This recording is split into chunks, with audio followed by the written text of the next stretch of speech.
तो चलिए हम लोग आज बायोलॉजी का एक टॉपिक है, वो भी किधर से किधर, तो नीचे से ऊपर। नीचे से कहाँ? नीचे से ऊपर करता है, ये नीचे से ऊपर काम करता है, ठीक है, कोई भी पेड़ पौधे में।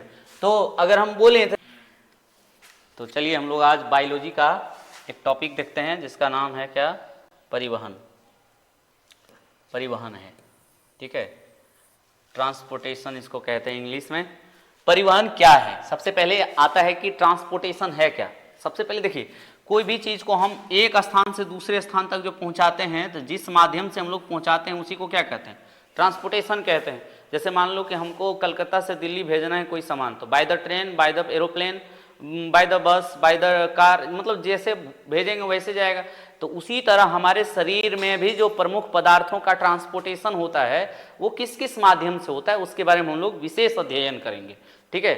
आप देखिए, जैसे कि कहा गया कि किसको कहा गया, ये उपयोगी पदार्थ। उपयोगी पदार्थों को शरीर के प्रत्येक कोशिका तक पहुंचाना और अनुपयोगी पदार्थों को कोशिकाओं से निकालकर गंतव्य स्थान तक पहुंचाने की क्रिया को हम लोग क्या कहते हैं? परिवहन कहते हैं, ठीक है। यानी कि जो हमारे शरीर के लिए उपयोगी पदार्थ है उनको कोशिका तक पहुंचाना, क्योंकि हमारा जो शरीर का सबसे छोटा इकाई है वो कोशिका ही तो है ना, कोशिका है। तो कोशिका का निर्माण होगा, कोशिका बढ़ेगा, फिर जो है शरीर का विकास होगा, और अनुपयोगी पदार्थ को कोशिका से निकाल करके दूसरे स्थान तक भेज देना जहां पर उसका कोई यूज नहीं है, ठीक है। मानव शरीर में परिवहन मुख्य रूप से जो है रक्त एवं लसिका के द्वारा होता है। इसमें सबसे ज्यादा बोलेंगे तो रक्त के माध्यम से हमारे शरीर में जो ट्रांसपोर्टेशन का काम होता है वो रक्त के माध्यम से होता है।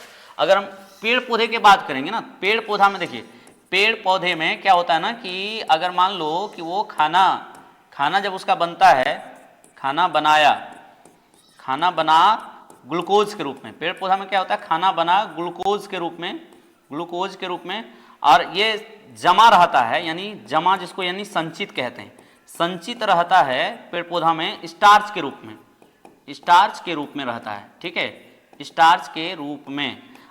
जब ये परिवहन होता है ना, परिवहन किया जाता है इसका, जब वहन होता है तो ये आपका सुक्रोज के रूप में परिवहन होता है। किसके रूप में? सुक्रोज के रूप में, ठीक है। तो हमारे शरीर में जो होता है वो ब्लड के माध्यम से होता है, जबकि पेड़ पौधों में इसके लिए ऊतक पाए जाते हैं। इसको कहते हैं हम लोग जाइलम, फ्लोएम, उसी दोनों को मिल करके जो बनाता है उसको कहते हैं संवहन ऊतक। अब पेड़ पौधों में कुछ जैसे कहा दिया कि वाष्पोत्सर्जन क्या है, तो आगे हम लोग फिर देखेंगे इसको। आगे देखिए सर क्या है इसमें जो बोला गया है, देखिए इधर पौधों में पदार्थों का परिवहन बोला गया। एक कोशिकीय पौधों जैसे क्लेमाइडोमोनास जो होता है, और यूग्लेना, यानी इसमें अमीबा भी बोल सकते हैं, और सरल बहुकोशिकीय शैवालों में पदार्थों का परिवहन विसरण द्वारा होता है। इस सब में जो पदार्थों का परिवहन होगा वो विसरण के द्वारा होगा, डिफ्यूजन के द्वारा होगा। नेक्स्ट अगर हम देखें तो बोला है पौधों में मुख्य रूप से जाइलम और फ्लोएम ऊतकों के द्वारा जो है होता है। और जाइलम क्या है? जाइलम जैसे मान लीजिए कि ये पौधा है, तो जाइलम क्या होता है ना, नीचे से जड़ से वर्क करता है, जड़ से ऊपर तक ले जाता है, पत्तियों तक। ये तो किसको? जल एवं खनिज लवण को जड़ से पत्तियों तक पहुंचाना किसका काम है? तो जाइलम का काम है। इसका जो काम करने का दिशा है ना, एक ही दिशा में होता है, एक दिशीय काम करता है, ये एक दिशीय काम करता है, वो भी किधर से किधर, तो नीचे से ऊपर। नीचे से कहाँ? नीचे से ऊपर करता है, ये नीचे से ऊपर काम करता है, ठीक है, कोई भी पेड़ पौधे में। तो अगर हम बोले तो जाइलम क्या है ना, ये जल संवाहक ऊतक है। इनमें पाई जाने वाली वाहिकाएं एवं वाहिनिकाएं मुख्य रूप से जल एवं खनिज लवणों का स्थानांतरण में सहायक होती है। वही बोले जल एवं खनिज लवण को ये पेड़ पौधों के पत्तियों तक ले जाएगा।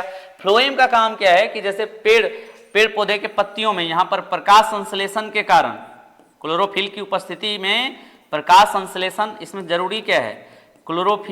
क्लोरोफिल, ठीक है, CO2, प्रकाश संश्लेषण, और सूर्य का प्रकाश, और प्लस में जल और खनिज लवण इसको चाहिए, जल एवं खनिज लवण इनको चाहिए। इस सब की उपस्थिति में ये क्या करेगा? प्रकाश संश्लेषण की क्रिया करेगा। प्रकाश संश्लेषण की क्रिया होने के बाद यहाँ भोजन स्टार्च के रूप में जमा रहेगा।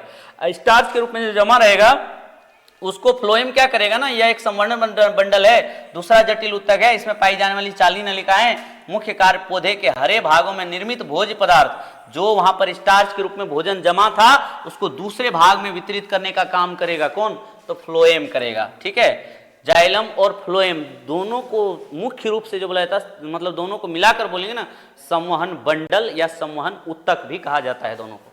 ठीक है, नेक्स्ट अगर हम देखें तो नेक्स्ट क्या है कि अगर आपको पूछ दे कि जाइलम फ्लोएम में अंतर क्या है, जाइलम फ्लोएम में अंतर क्या है, आपको क्वेश्चन पूछ दिया जाए तो बोलिएगा, सबसे पहला पॉइंट बोलिएगा कि जाइलम की कोशिकाएं मृत होती हैं जबकि फ्लोएम की कोशिकाएं जीवित होती हैं। ठीक है, पहला पॉइंट लिखना है, जाइलम की कोशिकाएं मृत होती हैं, फ्लोएम की कोशिकाएं जीवित होती हैं, जबकि जाइलम जल एवं घुलित खनिज लवण का स्थानांतरण करता है, जबकि फ्लोएम क्या करता है ना, खाद्य पदार्थों का स्थानांतरण करता है। दूसरा पॉइंट हो गया, जाइलम जल और खनिज लवण का वहन करता है या स्थानांतरण करता है, और फ्लोएम किसका, भोज्य पदार्थों का या जो खाद्य पदार्थ बना उसका स्थानांतरण करता है। ठीक है, जाइलम में जल और घुलित खनिज लवणों का बहाव ऊपर की ओर होता है, जबकि फ्लोएम में खाद्य पदार्थों का बहाव ऊपर एवं नीचे दोनों की तरफ होता है, ऊपर भी होता है और नीचे भी होता है, जबकि जाइलम एक ही दिशा में काम करता है, नीचे से ऊपर की ओर। ठीक है, एक दिशीय काम करता है कौन, जाइलम। नेक्स्ट अगर हम देखें तो यहाँ देखिए, ये यहां से आप समझ जाएंगे, देखिए यहां से जाइलम जो वर्क कर रहा है, देखिए जाइलम जो वर्क करेगा एकदम सीधा ऊपर जाएगा, इसका जल और खनिज लवण इधर ऊपर जाएगा, लेकिन फ्लोएम जब भोज्य पदार्थ को सभी भाग में पहुंचाएगा तो उसको सभी दिशा में वर्क करना पड़ेगा, ऊपर भी और नीचे भी। ठीक है, लेकिन जाइलम सिर्फ और सिर्फ यहां से जल और खनिज लवण जड़ से ही पहुंचाएगा ऊपर, तो जाइलम जल और खनिज लवण का वहन करेगा ऊपर की ओर, नीचे से ऊपर की ओर वर्क करता है। ठीक है, और फ्लोएम सभी दिशाओं में पहुंचाएगा। अब अगला क्वेश्चन आया, वाष्पोत्सर्जन क्या है। ठीक है, तो यानी पौधे के वायवीय भागों से जल का रंध्रों द्वारा वाष्प के रूप में निष्कासन की क्रिया को हम लोग वाष्पोत्सर्जन कहते हैं। अच्छा, मान लीजिए कि हम लोगों के भी शरीर में तो पसीना आता है ना, हमारा जो रोम है उससे, उस छिद्र से पसीना निकलता है, तो पेड़ पौधों में भी उसके पत्तों से, किसी पौधे के पत्तों से, किसी पौधे के तने से जो उसका वाष्प निकलता है ना, उसी को कहते हैं वाष्पोत्सर्जन। क्या कहते हैं, वाष्पोत्सर्जन। ठीक है, तो पौधे के वायवीय भागों से जल का रंध्रों द्वारा वाष्प के रूप में निष्कासन की क्रिया को हम लोग क्या कहते हैं, वाष्पोत्सर्जन। पत्तियों, पौधों के पत्तियों में सूक्ष्म छिद्र पाई जाती है जिसे हम लोग रंध्र कहते हैं। पौधे के जो पत्ती में होता है ना, छोटा छोटा छिद्र होता है जिसको हम नंगी आंख से नहीं देख सकते हैं, उसी को हम लोग रंध्र कहते हैं। क्या कहते हैं, रंध्र कहते हैं, और इसी के माध्यम से श्वसन और वाष्पोत्सर्जन की क्रिया होती है पेड़ पौधों में। ठीक है, श्वसन और क्या, वाष्पोत्सर्जन की क्रिया होती है। क्वेश्चन ये भी आया हुआ है कि पौधों में वाष्पोत्सर्जन किसके द्वारा होता है, तो रंध्रों द्वारा। पत्तियों में छोटा छोटा छिद्र होता है जिसको हम लोग रंध्र कहते हैं, उसी रंध्र के द्वारा पेड़ पौधों में क्या होता है, वाष्पोत्सर्जन की क्रिया होती है। ठीक है, अगर हम परासरण विधि को पढ़ें तो इसके द्वारा, परासरण विधि के द्वारा क्या होता है ना, पौधों में वाष्पोत्सर्जन होता है, और वाष्पोत्सर्जन के कारण जल का संचालन जाइलम ऊतकों के रंध्रों तक हमेशा होता रहता है। ठीक है, तो आप वाष्पोत्सर्जन भी समझ गए कि पौधे के वायवीय भागों से जल का रंध्रों द्वारा वाष्प के रूप में निष्कासन की क्रिया को हम लोग वाष्पोत्सर्जन कहते हैं। यानी वाष्पोत्सर्जन पौधों में रंध्रों के द्वारा होता है। अब पत्तियों में एक छोटा छोटा छिद्र होता है जिसको हम लोग क्या कहते हैं, रंध्र कहते हैं। ठीक है, जिस तरह हम लोगों के रोमों में छिद्र होता है उसको रोम कहते हैं यहाँ पर, तो वहां पर उसको रंध्र कहते हैं। ठीक है, अगला देखिए, पौधों के जड़ से चोटी तक जल का प्रवाह वाष्पोत्सर्जन के कारण होता है। यानी जो भी होता है प्रवाह वाष्पोत्सर्जन के कारण। वाष्पोत्सर्जन के कारण पौधों का तापमान भी स्थिर रहता है। ठीक है, पौधों का तापमान यही वाष्पोत्सर्जन के कारण स्थिर रहता है, जबकि हमारा टेम्परेचर, हमारे बॉडी का टेम्परेचर, यानी हम लोगों के बॉडी का टेम्परेचर जो है ये ब्लड के माध्यम से जो है कंट्रोल रहता है। अब आगे देखिए, पौधे के एक भाग से दूसरे भाग में खाद्य पदार्थों का जलीय घोल आने जाने को खाद्य पदार्थों का हम लोग स्थानांतरण कहते हैं। ठीक है, जो फ्लोएम काम करेगा वो स्थानांतरण, ठीक है, और जल को ले जाएगा तो वो वाष्पोत्सर्जन। ठीक है, खाद्य पदार्थ का इधर उधर होना तो वो स्थानांतरण कहलाएगा, और ये जल का इधर उधर होना वाष्पोत्सर्जन। जंतुओं में परिवहन कैसे होता है? उच्च श्रेणी के जंतुओं में ऑक्सीजन, कार्बन डाइऑक्साइड, पोषक तत्व, हार्मोन, उत्सर्जी पदार्थ आदि शरीर के विभिन्न भागों तक पहुंचाने के लिए एक विशेष प्रकार का परिवहन तंत्र होता है। हम लोगों में क्या होता है ना, परिवहन तंत्र होता है। ठीक है, हम लोगों में कोई जाइलम फ्लोएम नहीं होता है। हम लोगों में अगर जाइलम फ्लोएम होता है तो हम लोग भी पैर डुबा देते कहीं पानी में और पूरा पानी को पी लेते ना। हम लोगों को पानी पीने के लिए एक अंग दिया गया है, तो उसी तरह हम लोगों का जो जितना अंग है कौन सा अंग क्या काम करेगा, सबका अपना अपना काम निर्धारित किया गया है। तो हम लोगों में जो अंग काम करता है परिवहन के लिए, उसी अंग को परिवहन तंत्र का नाम दिया गया है। ठीक है, जो अंग हम लोगों में परिवहन का काम करेगा उसको परिवहन तंत्र का नाम दिया गया है। रुधिर, हृदय और रक्त वाहिनियां परिवहन तंत्र या रक्त परिवहन तंत्र का निर्माण करते हैं। लसिका भी परिवहन तंत्र का निर्माण करता है। रक्त परिवहन तंत्र की बात करें ना, तो रक्त जो है लाल रंग का गाढ़ा क्षारीय तरल पदार्थ है, जिसका पीएच मान कितना होता है 7.4 और तरल संयोजी यह उत्तक कहलाता है।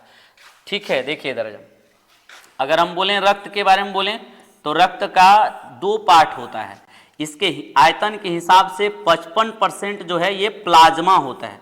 55% कौन, प्लाज्मा हुआ, और बाकी 45% रक्त के कण होते हैं। रक्त के कण होते हैं, और ये रक्त कण जो है आरबीसी, डब्ल्यूबीसी और प्लेटलेट्स 3 भाग में रहता है। आरबीसी, ठीक है, जिसको श्वेत रक्त कोशिकाएं कहते हैं या कणिकाएं कहते हैं। डब्ल्यूबीसी दूसरा,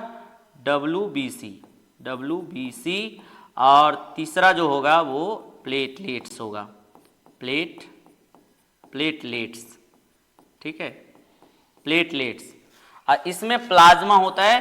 कहेगा रक्त में आयतन के हिसाब से कितना % प्लाज्मा, तो बोलिएगा 55%। ठीक है, रक्त में आयतन के हिसाब से कितना % प्लाज्मा पाया जाता है, 55%। बाकी 45% रक्त के कण होते हैं, जिसमें आरबीसी, डब्ल्यूबीसी और प्लेटलेट्स। आरबीसी को रेड ब्लड सेल्स भी कहते हैं, डब्ल्यूबीसी को व्हाइट ब्लड सेल्स भी कहते हैं, रेड ब्लड कार्पल्स भी कहते हैं उसको। और प्लेटलेट्स क्या है ना कि रक्त बिंबाणु इसको हिंदी में कहते हैं। ये क्या करता है, खून को थक्का करने में सहायक होता है। और खून को थक्का करने में सहायक विटामिन भी पता होगा के होता है। खून को थक्का करने में सहायक कौन होगा, तो प्लेटलेट्स होगा। ठीक है, कौन होगा, प्लेटलेट्स। और आरबीसी का जो एज होता है ना 120 दिन तक, 6 से 20 दिन तक इसका आयु होता है। इसका निर्माण जो होता है वो अस्थि मज्जा में होता है, अस्थि मज्जा में इसका निर्माण होता है। ठीक है, और आरबीसी का कब्र जो है, इसका कब्र जो कहा जाता है प्लीहा या यकृत को कहा जाता है, प्लीहा या यकृत को कहा जाता है आरबीसी का कब्र। ठीक है, आरबीसी का कब्र कहेगा किसको कहते हैं, तो प्लीहा या यकृत को। आरबीसी का रंग लाल भी होता है। इसका रंग कैसा होता है, लाल। इसमें क्यों लाल होता है, क्योंकि इसमें एक अलग वर्ण पाया जाता है जिसका नाम है हीमोग्लोबिन। हीमोग्लोबिन नामक प्रोटीन वर्णक के कारण, ये प्रोटीन वर्णक के कारण इसका रंग क्या होता है, लाल। हीमोग्लोबिन नामक प्रोटीन वर्णक के कारण जो है इसका रंग लाल होता है। प्रोटीन वर्णक के कारण इसका रंग क्या होता है, लाल होता है। ठीक है, अगला है कि प्लाज्मा में पूछा जाता है जल कितना %, तो 90% प्लस इसमें क्या पाया जाता है, जल प्लाज्मा में। ठीक है, 90% प्लस क्या, जल। रक्त में भी लगभग 90% क्या है, जल ही है। जल इसमें कितना %, तो इसमें भी बोलिएगा 90% लगभग क्या है, जल है रक्त में भी। ठीक, आरबीसी, डब्ल्यूबीसी समझ गए। आरबीसी मतलब लाल रक्त कणिकाएं और श्वेत रक्त कणिकाएं। प्लेटलेट्स, ये काम क्या करेगा प्लेटलेट्स, तो देखिए ये खून को थक्का करने में, रक्त को थक्का करने में सहायक होगा। रक्त को क्या, थक्का करने में सहायक, यानी रक्त को जमाने में ये सहायक होता है कौन, प्लेटलेट्स। ठीक है, अब रक्त क्या है ना, एक तरल संयोजी उत्तक। इसको क्यों कहा गया, तो इसको इसलिए कहा गया क्योंकि रक्त अपने प्रवाह के दौरान सभी प्रकार के उत्तकों का संयोजन करता है ना, इसलिए रक्त को तरल संयोजी उत्तक कहा गया है। ठीक है, अगला नेक्स्ट अगर देखें, रक्त का पीएच मान भी पूछेगा ना तो बोलिएगा 7.4 होता है। और 7.4 मतलब 7 से अधिक है, तो ये इसका प्रकृति कैसा होगा, क्षारीय होगा। ठीक है, रक्त की प्रकृति कैसी होगी, तो क्षारीय होगी। ठीक है, पीएच स्केल में हम लोग पढ़े हैं कि जो है जो 7 होता है वो उदासीन होता है, 7 से कम जैसे हुआ 6, 5, 4 ऐसा 0 तक जाएगा वो अम्लीय होता है, 7 से कम होता है वो अम्लीय होता है, और 7 से जैसे होगा तो वो क्षारीय होगा। 7 से लेकर 14 तक यानी कि 8, 9, 10, 11, 12, 13, 14 ये सब क्या होगा, क्षारीय होगा। जितना इधर जाएगा उतना क्षारीय, और जितना इधर जाएगा उतना ही अम्लीय। जितना पीएच मान कम उतना ज्यादा अम्लीय, जितना पीएच मान ज्यादा उतना वो क्षारीय। ठीक है, तो पीएच मान 7.4 होता है किसका, ब्लड का, इसलिए ये भी क्षारीय प्रवृत्ति का है। ठीक है, तो ये सब ब्लड का पार्ट्स था। आगे देखिए रक्त की संरचना थी, ये बताए थे। रक्त तरल भाग जो प्लाज्मा कहलाता है, और ठोस भाग जिसमें लाल रक्त कोशिकाएं, श्वेत रक्त कोशिकाएं तथा रक्त पट्टिकाणु, इसी को प्लेटलेट्स जो बोले थे अभी होते हैं। और प्लाज्मा क्या है ना, ये हल्के पीले रंग का चिपचिपा द्रव्य है। प्लाज्मा क्या है, हल्के पीले रंग का एक चिपचिपा द्रव्य है जो आयतन के हिसाब से पूरे शरीर का 55% पाया जाता है। आयतन के हिसाब से पूरे शरीर का कितना 55% होता है, जिसमें करीब 90% क्या जल, 7% प्रोटीन, 0.9% अकार्बनिक लवण और 0.18% ग्लूकोज और 0.5% वसा और शेष अन्य कार्बनिक पदार्थ भी प्लाज्मा में होता है। ठीक है, तो प्लाज्मा का कलर कैसा हुआ था, हल्का पीला। हल्का क्या हुआ, पीला। हल्का क्या हुआ, पीला कलर का हुआ। कौन, तो प्लाज्मा। ठीक है, अब प्लाज्मा जो है ये हल्का पीला कलर का हुआ, लेकिन ये गाढ़ा हल्के पीले रंग का चिपचिपा द्रव है ये। ठीक है, चिपचिपा टाइप का लगता है और आयतन के हिसाब से 55% जो है हमारे शरीर में प्लाज्मा की मात्रा होती है।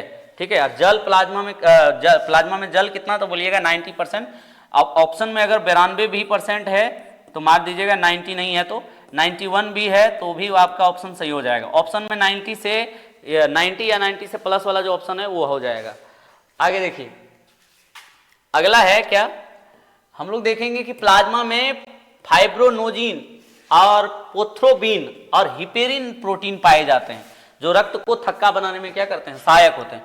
रक्त कोशिकाओं की बात करें तो आयतन के हिसाब से रक्त कोशिकाएं कुल करीब कितना 45%। आपको बताए थे कि रक्त का दो पार्ट हुआ, जिसमें कि ये रक्तकण हो गया, आयतन के हिसाब से इसको देखें 45% है ये, और ये 55% है। कौन, प्लाज्मा कितना है 55%, और ये गाढ़ा हल्का पीले रंग का जो है चिपचिपा पदार्थ है, जिसमें जल कितना 90% या उससे अधिक, 90% से अधिक भी जल पाया जाता है। और रक्त में भी 90% जल पाया जाता है।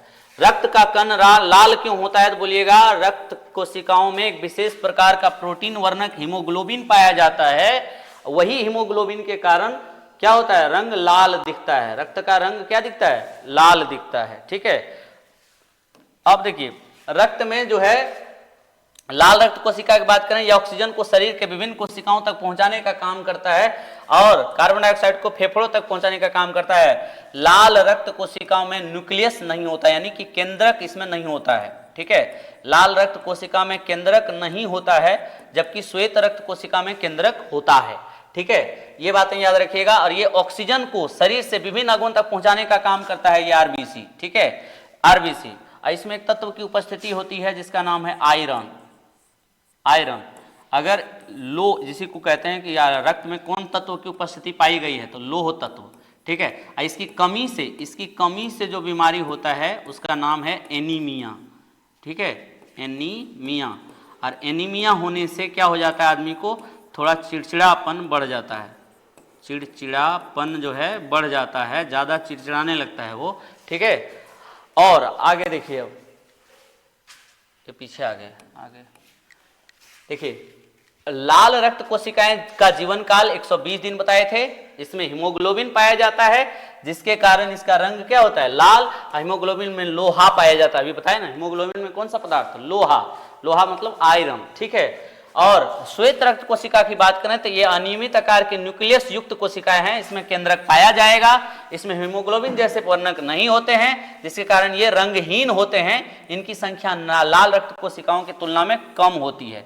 ठीक है, लाल रक्त कोशिकाओं की संख्या में कम होती है। अच्छा, आपको आरबीसी और डब्ल्यूबीसी में अंतर आप पूछ दिया, डब्ल्यूबीसी में अंतर पूछ दिया, तो क्या बोलिएगा, पहला अंतर बोलिएगा क्या, कि इसमें केंद्रक नहीं होते हैं, इसमें केंद्रक होते हैं। ठीक है, इसमें हीमोग्लोबिन होते हैं, इसमें लिखेगा हीमोग्लोबिन होते हैं इसमें, ठीक। इसमें हीमोग्लोबिन नहीं होते हैं। ठीक है, इसमें हीमोग्लोबिन नहीं होते हैं। ठीक है, इसकी संख्या अधिक होती है श्वेत रक्त कोशिकाओं के मात्रा में अगर बोलें तो इनकी संख्या अधिक होती है, और इनकी संख्या लाल रक्त कण से क्या होते हैं, कम होते हैं। इसका संख्या लाल रक्त कण से क्या होता है, कम।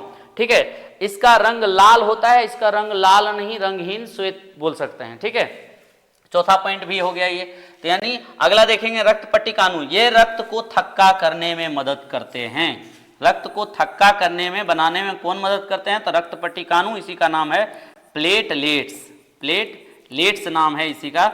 ये रक्त को थक्का करने में मदद करते हैं, ठीक है। और रक्त को थक्का करने में विटामिन कौन सा सहायक है? तो विटामिन का नाम है के।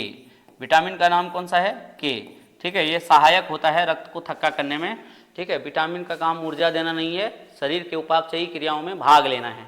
तो इसी तरह ये रक्त को थक्का बनाने में सहायक होता है, ठीक है। थक्का बनाता नहीं है, सहायक होता है। अगला है, अब हम लोग नेक्स्ट जो देखेंगे मानव हार्ट के बारे में देखेंगे, ठीक है। मानव हार्ट के बारे में देखेंगे, मानव हृदय क्या है उसको हम लोग विस्तार से फिर देखेंगे अगले वीडियो में। फिर आप लोग बने रहिए, देखते रहिए।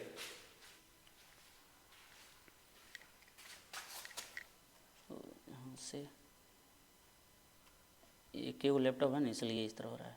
दो लैपटॉप रहेगा तब ये काम एक बारी में होगा, तो इसको छुपाना पड़ता है, उसको चलाना पड़ता है। यहाँ है।